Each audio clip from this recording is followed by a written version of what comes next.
Bismillahirrahmanirrahim. Assalamu alaikum. Nous allons vous présenter une application pour la gestion des élections.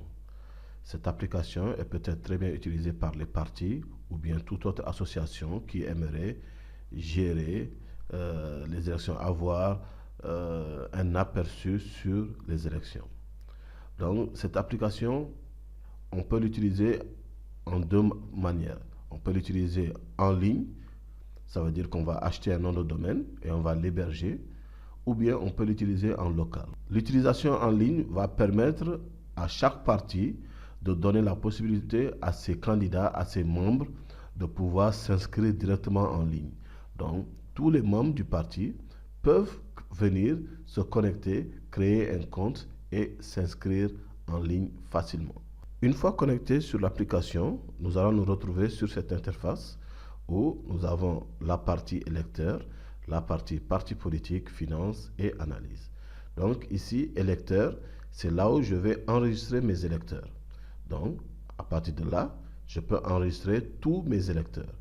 Donc, j'ai le numéro de nationale d'identité, le nom et le prénom, le téléphone, l'email, la date de naissance, le lieu de naissance, la zone, la photo et un commentaire.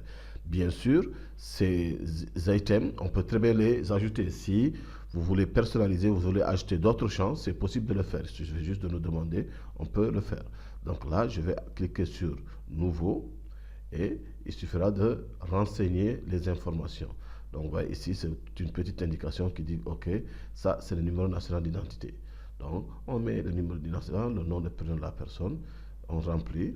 Ici, par exemple, quand je viens sur zone et que la zone n'est pas là, je peux l'ajouter directement à partir d'ici. Et là, une fois que c'est fini, je mets enregistrer. Donc, au fur et à mesure, j'aurai la liste de tous mes candidats ici. Donc, ici, ce sont les zones. On va mettre les zones dans lesquelles on travaille. Donc, si je reviens par arrière, donc, électeur, voilà ce que nous avons. Maintenant, ici, si par exemple, c'est une ONG qui veut gérer les élections, elle peut l'utiliser pour enregistrer tous les partis politiques qui sont engagés dans cette élection. Donc, s'il y a des volontaires qui vont s'occuper de ça, on va enregistrer les volontaires. Les volontaires étant des électeurs, donc ils sont pris directement à partir de la liste des électeurs. Donc, une fois que j'ai enregistré les électeurs, il suffit que je choisis un électeur qui veut bien devenir volontaire, ces informations apparaissent automatiquement, je mets enregistrer. Donc,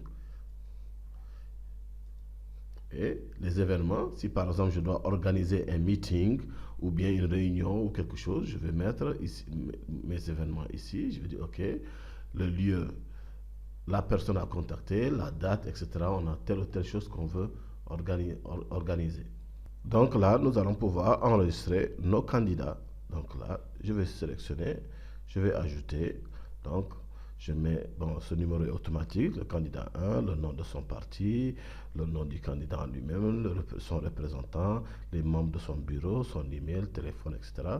Le programme qu'il propose, etc. Et vous allez voir que ces résultats vont apparaître automatiquement. Donc, on aura la liste des candidats ici. Donc, comme vous pouvez le voir, ça peut très bien être utilisé par un parti ou bien par une association qui veut gérer les élections. Donc, ici, c'est juste pour gérer les dépenses, tout ce qu'on a fait comme achat dans le bureau, on a acheté du papier, on a acheté de l'encre, on a acheté des cartouches, etc. On va les mettre ici pour les gérer. Et ici, il y a une petite analyse. Là, par exemple, je peux dire, OK, on va faire un vote. Donc, je vais dire, OK, à la date du 27 mars 2018, on a choisi le candidat X qui a comme programme éducation, santé et trucs.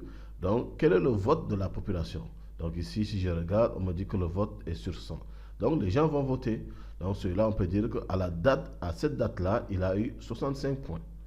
Et là, ça me permet après de pouvoir comparer tous les candidats qui a eu la meilleure note. Donc, voilà en gros un peu ce que cette application vous propose. Bien sûr, c'est une idée de base. Maintenant, on peut très bien l'améliorer en fonction des besoins.